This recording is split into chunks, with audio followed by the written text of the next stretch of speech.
Greetings and welcome to a surprise Minicast edition of the Department of Tangents podcast, an interview with Lou Gramm, lead singer of the classic lineup of Foreigner.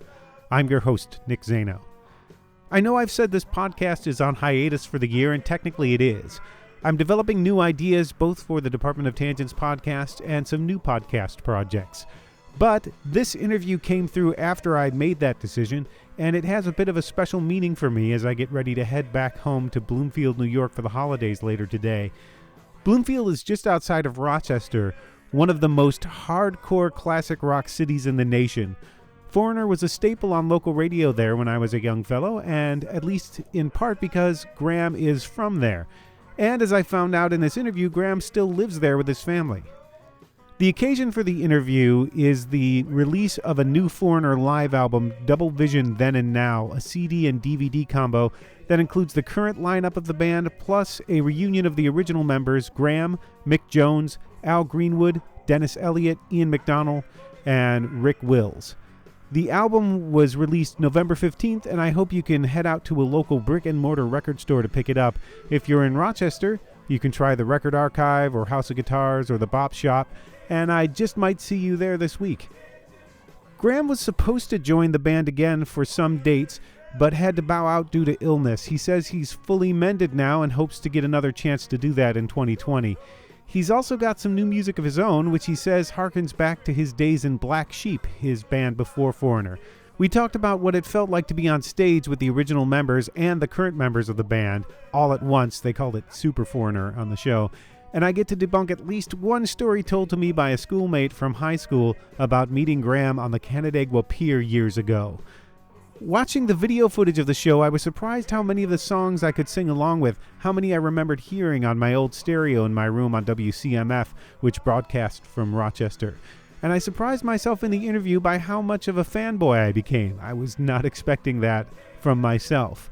Apparently, though I'm not alone, Gramm says he gets people telling him stories about how Foreigner's music fit into their lives through the years all the time. I thank him for his patience. Thanks, Lou. So without further ado, here's Lou Grammatico, a.k.a. Lou Gramm. Happy Thanksgiving, everybody.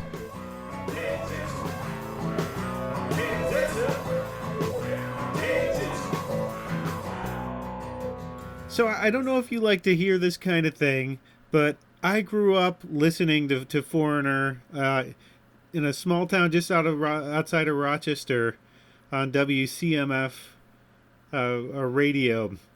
That music. What town was that? That Bloomfield, New York. Oh yeah, okay, I know it. I know that town. Yeah, are you still in Rochester? Yes, I am. Yeah, well, what makes you stay in that city?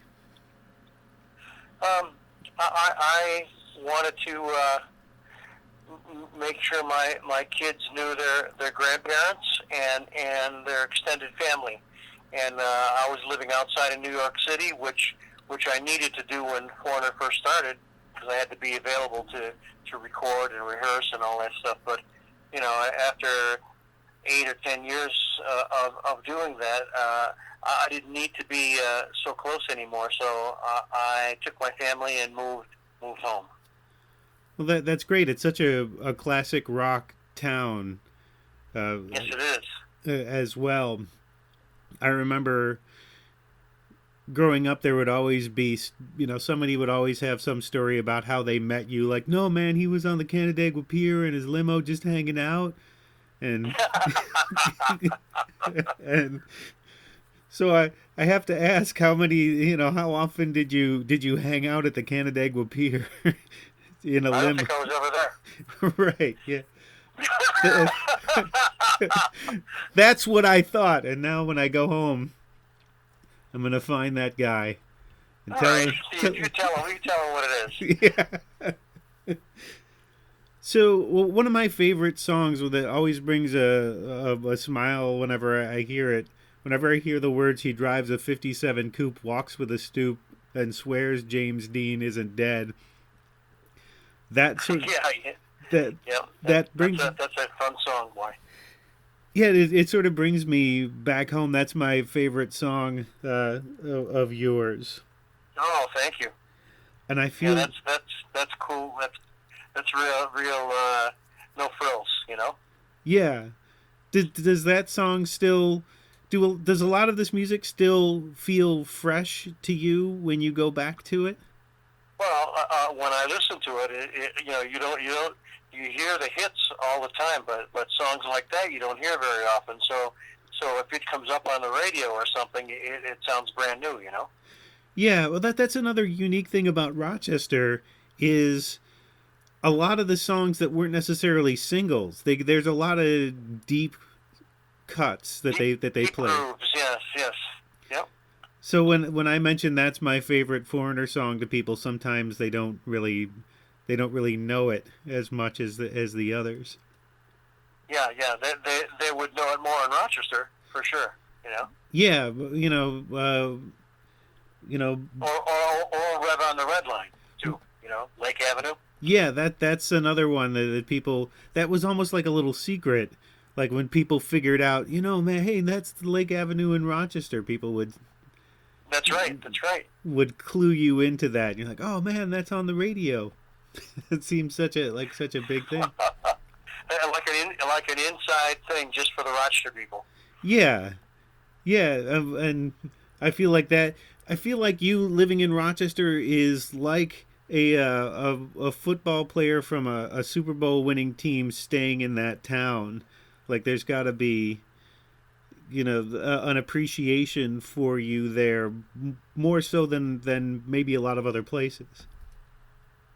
Well, I mean, home is home, and there's no getting around it, and there's no other place like it. Hmm. And are you not to be too delicate? Are you over your recent illness? I had read that you had not been able to do a few dates because you. Yes, I was ill, and I was hospitalized for a few days. It wasn't anything life threatening, but it was something that kept me from performing for sure. And I have gotten over that, and I'm feeling much better now. But just I mean, you can't pick the timing on those kind of things, Yeah. So it just was real unfortunate timing. I feel horrible about not being able to make those shows. I enjoy them so much, but I'm hoping that there'll be something else coming up this summer. Yeah, I was going to ask about that. Do you think that you'd get back together with Super Foreigner, as it were? Yeah, I mean, I certainly would enjoy it. I don't know what they have planned, but if something were to come up like that, if at all possible, I'd love to be part of it. Mm-hmm. Well, there's been sort of an on again, off again relationship with Foreigner since around 1990. How is that relationship now? Well, I think my relationship with Mick is very good, and Foreigner's management it's solid, and I get along with the guys in the new band. They're very nice guys and good players, and it sure was fun getting together with the original band. It's all positive. Mm-hmm. Did it feel strange to be standing up there and see so many people in this band? Well, I mean, to watch the new band was a little strange at first. To be performing with the original band, I was pretty nervous about it. But as soon as we hit the stage and started performing, it felt like putting your feet in an old pair of shoes, Mm-hmm. And especially being with the original lineup or the early lineup. Yes, the lineup that we had for so long. Yes. Mm-hmm. And so many of those songs are radio staples. To go back again, I was surprised. I've heard all the albums, but I was surprised at how many songs I knew and how many songs I knew the words to. Yeah, it is. It can kind of sneak up on you, and you're going, "Geez, I know this one too. You know, Mm-hmm. it is like that, and it's that's the beauty of it, I think. You know. Mm-hmm. When you look back on that stuff, do you think, job well done? We had so many hits, we had so many songs on the radio, or is that not necessarily a measure of success necessarily for you? I mean, I'm proud of. There's a lot of songs that either never saw the radio or saw the radio very little that I'm equally as proud of as any of the big hits. But some songs seem to get that radio break, and then the record company gets behind it, and some songs just remain kind of quiet and personal to people, you know. Mm-hmm. And a lot of times you don't know what's going to be the one that they get behind and push. It's kind of it almost lets itself be known, you know. When Mm-hmm. when a new album's ready to be released, they play a lot of songs, and a lot of times, at least back in those days, the DJs would respond to the label person and say, yeah, we played the album. I think Hot Blooded is going to be a great song, you know. Mm-hmm. And then more times than not, the label would start promoting Hot Blooded as the single. Were there any of the big hits that surprised you that you thought, okay, I never thought that one was going to be the one to go? Well, I think there were a few surprises. I was not surprised at Urgent, but Mm-hmm.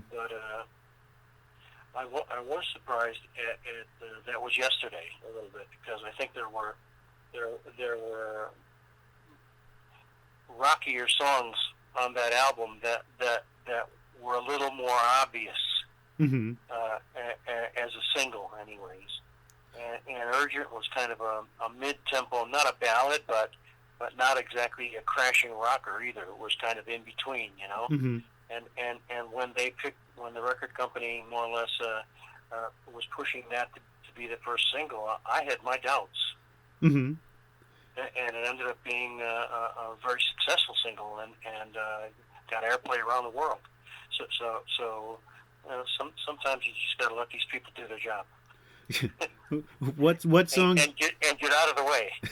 What song did you think was going to be a big hit, but then didn't wind up being a single?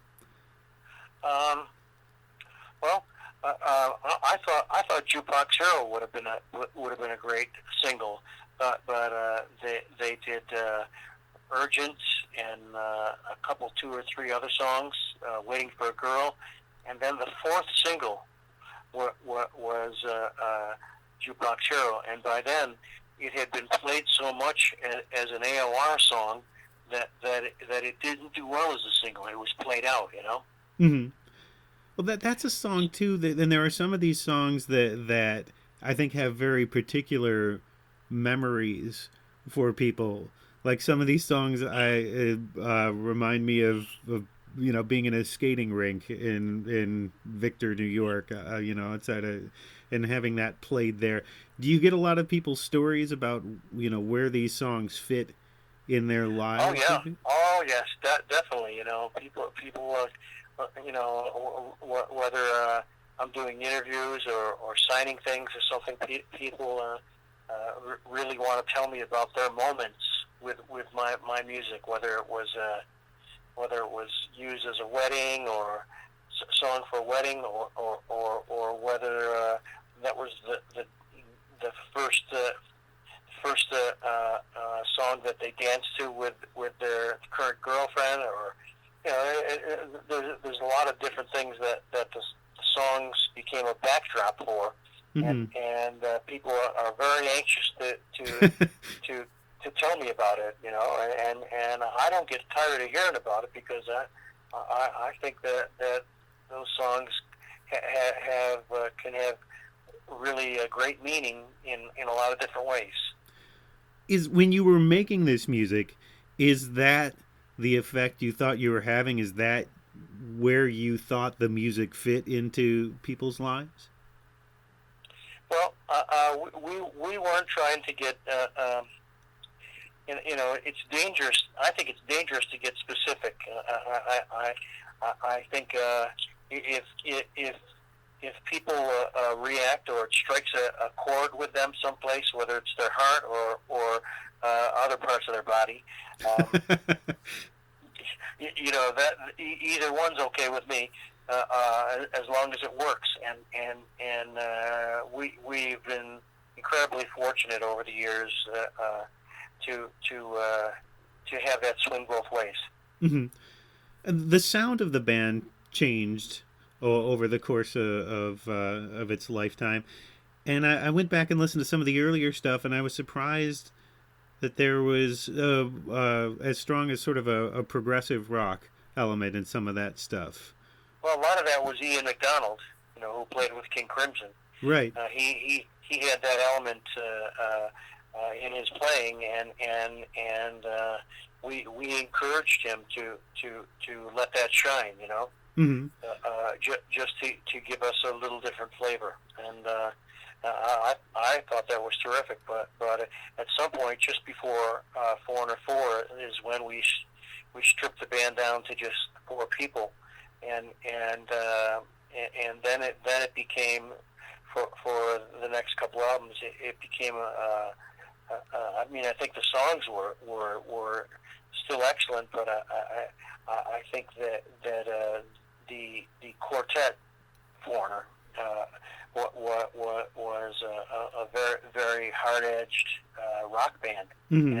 and I kind of liked us in that personality too. Well, everybody came at it from such a different direction. If you listen to your early solo stuff, it's sort of more blue-eyed soul, maybe veering towards Them or Santana. Well, I'm not sure, but yeah, okay, go ahead. No, yeah, that's it. Yeah. It seemed like all of those voices together made something different. Everybody added some little detail to it that made it sound... Oh, yeah. Well, everybody... that band was formed. Everybody had a history already, Mm-hmm. So it was a matter of the songwriting and making sure that everybody had their place within the music. I can't say enough about Atlantic Records in terms of getting behind us when we launched our first album and staying behind us for years and years. They were terrific. Their promotion department and the presidents of the company and Ahmed Erdogan, the chairman, mm-hmm. always believed in us and always went to bat for us. So it had a lot to do with our success. A lot to do with it. Mm-hmm. Are you working on anything now? Any solo stuff? Any studio projects? I am. I have an EP, 3-song EP that I'm hoping will be out by February. Just for downloads, Mm-hmm. What is the sort of gist of that, or the sound of that? What's that? What's that going to sound like? What are the songs on that? Well, it's hard rock, and it's relatively heavy, and it's familiar but not familiar. So I think you'll enjoy it. It reminds me more of Black Sheep than it does of Foreigner. Ah, okay. Well, thank you very much for taking the time to speak with me today. I think that we're getting a little past where I think you've got another one in like 2 minutes. So, yep. Thank you, Nick. I appreciate it. Thank you. I look forward to the new music. Thanks. Take care now. All right, you too. Thanks. Neil Young.